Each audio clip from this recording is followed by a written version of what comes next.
माझे नाव कस्तुरी विकास जाधव आहे. मी इयत्ता 5वीत शिकते. मी तुम्हाला शिवाजी महाराजांविषयी सांगणार आहे. राजे असंख्य झाले आजवर या जगती, पण शिवबा समान कुणी ना झाला. गर्व ज्याचा असे या महाराष्ट्राला, एकाची तो राजा शिवबा झाला. त्यावेळी परकीय सत्ता महाराष्ट्रात धुमाकूळ माचवत होत्या.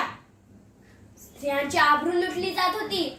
मुघलांच्या कैदेत लाखो मराठा सैनिक खितपत पडले होते. बायकांच्या कुंकवाचा धनी मारला जात होता. शेतकऱ्यांचा कोणी कैवारी नव्हता. अशा परिस्थितीत या महाराष्ट्राच्या भूमीला भावता एक झंकार, धगधगता पेटता अंगार. शेवटी ती वेळ आली. सह्याद्रीची गर्जना झाली. 19 फेब्रुवारी 1630 च्या मंगल दिनी शिवनेरीवर तोफांचा कडकडाट झाला. सनई चौघडे वाजले. साऱ्या आसमंतात आनंदाची उधळण झाली. आणि थोर माता जिजाऊंच्या पोटी दीनदलितांचा कैवारी म्हणजे छत्रपती महाराजांनी जन्म घेतला.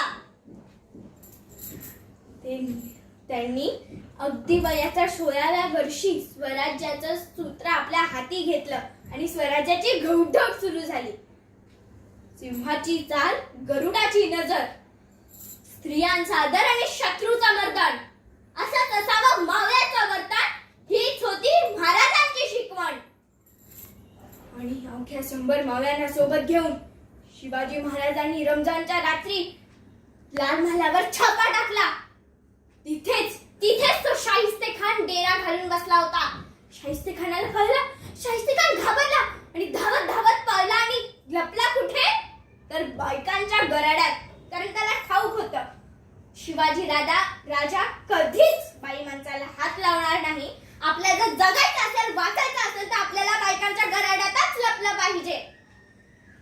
राजाला हे दिसलं. राजाने हे बघितलं. राजा तिथे थांबले. असे पुढे नाही गेले. हालचाल नाही, चाहू नाही. राजाने श्वास मंद केला, अगदी मंद. खानाला श्वासाचा आवाज येत नव्हता. चाहू लागत नव्हती.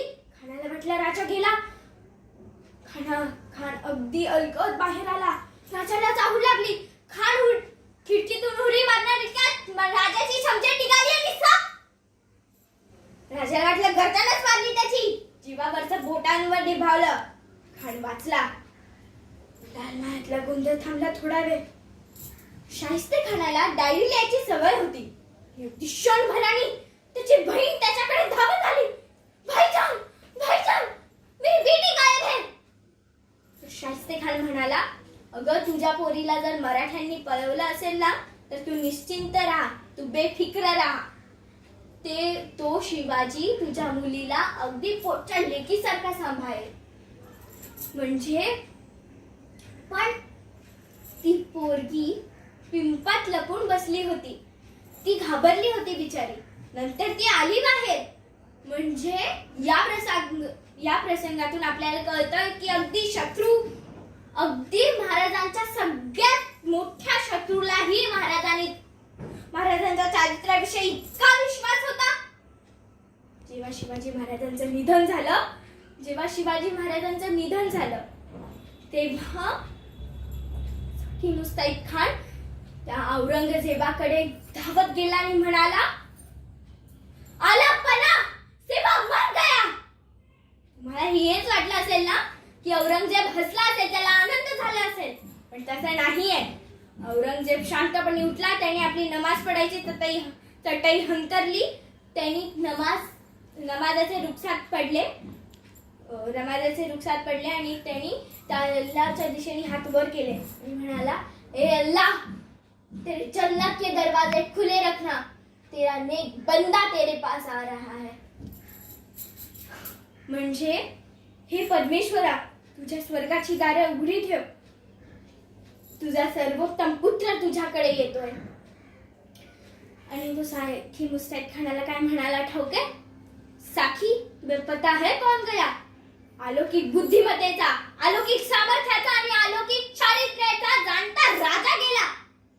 परक्यांनाही आकर्षण वाटेल, परधर्मियांनाही आदर वाटावा असा होता माझा राजा शिव छत्रपती. आणि मी तुम्हाला जसं सांगितलं की शाहिस्ते खानाला डायरी लिहायची आवड होती. त्यांनी लाल महालातला सर्व प्रसंग त्याच्यात लिहिला होता. आणि मी तुम्हाला हेही सांगू इच्छिते की आपल्या महाराजांनी कधीच कुराण नाही झालं, कोणतंच कुराण नाही झालं, कधीच कोणती मस्जिदही पाडली नाही.